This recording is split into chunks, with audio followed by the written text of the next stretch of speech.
Hello everyone, we're back with a casual conversation with Nick here. Now, Alpha Dog, it's about true events for Jesse James Hollywood. Can you tell the audience out there about this particular guy? Sure, this movie is not the story, but it's inspired by that story. And in Southern California, there was a group of kids that, lived in kind of a white, affluent neighborhood. They played Little League together, knew each other since they were kids. And one of the guys got in a beef with another one of the guys over some money, and the beef kind of escalated until the guy that was owed money saw the guy that owed money's kid brother walking along the street, 15-year-old kid brother, and decided to pick him up and hold him like as a marker till he got paid. Only one problem. The kidnapping was weird because everybody knew the kid knew everybody else, they all loved each other, so it made for a weird circumstance. Yes, it did, and it was this young guy here, and it was funny because I guess some of the experiences he was lacking in his life, he had, meeting the girls, learning to prune the marijuana bush. Well, everybody needs to know how to do that, right? Yeah, some of us have, but we'll talk. That's another story for another time. And like you say, befriending some of the kidnappers, casting. How did you get, I would say, Bruce Willis and Sharon Stone, A-list, right, for your film? Called them up, and called their agents and said, offered them the part. Funny thing is, I offered a part to the agent for Bruce, and I got a call either the next day or the day after. I didn't even know it was in the movie. He goes, "Hey, Nick." I said, "Yeah, Bruce." He goes, "Thanks for the part." I said, "Well, thanks for doing it." And it was pretty much it was that easy. Sharon the same way. She read the script and she wanted to do it. I'm very grateful that she did.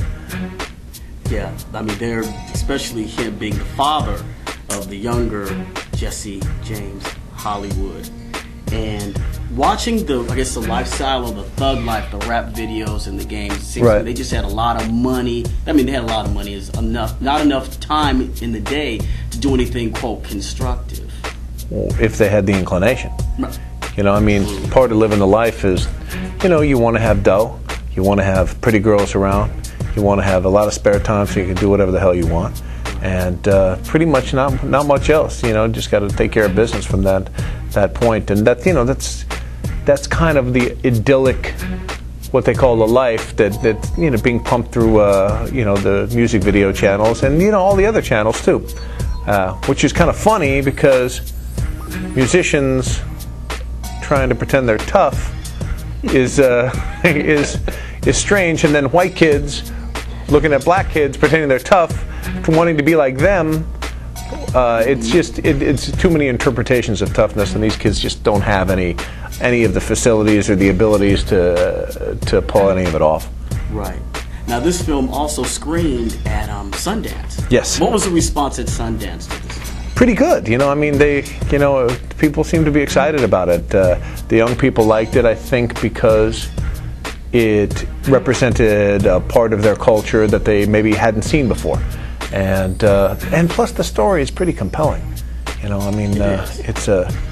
It's an amazing sequence of events that never should have happened.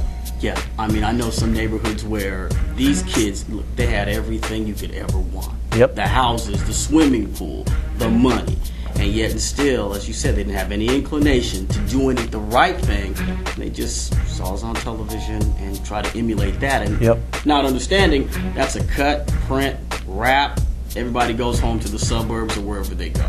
And the real deal, like if this happened in the inner city or in a ghetto, we wouldn't be making this movie, and those other guys would be in jail. Right. Right? So they don't get the whole story there either. That's right. Now, back to casting. Yes, sir. This gentleman here, bringing sexy back, Justin Timberlake. How did he get this role? Because there's so many depths to his character in this particular role. I was awed when I saw him acting, and almost close to the end, that turning point where he kind of cried a little bit. He knew, and I felt that as we were screening. We all felt that in the theater, and we were so shocked of his performance. He's good, man. I say this a lot, but he's great at everything else. Why wouldn't he be a great actor too? Son of a bitch. Yeah, I mean, some musicians, they don't make the transfer from movies to acting, but he does. He works hard, man. You know, I got to tell you, he's no. He comes to set. He's prepared, more prepared than most, and he got a lot of questions to ask. Wants to see what's going on.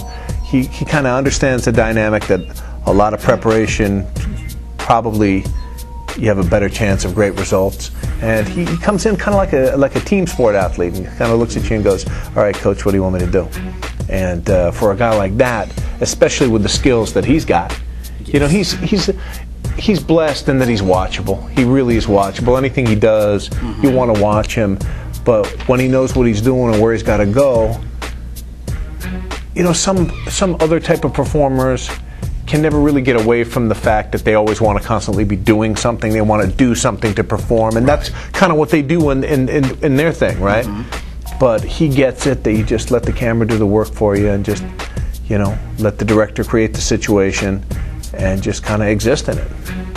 He's very good. The whole cast is very good. I mean, and I like him, his innocence in the film. Yeah, what about him? I love Jake. I mean, this is his brother. His intensity.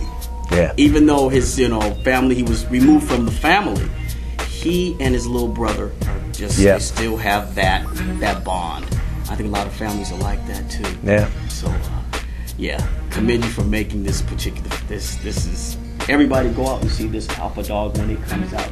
You need to go out and support this film. Listen to him. He knows what he's talking about. Yeah. And this is a big time director, so he knows what he's talking about.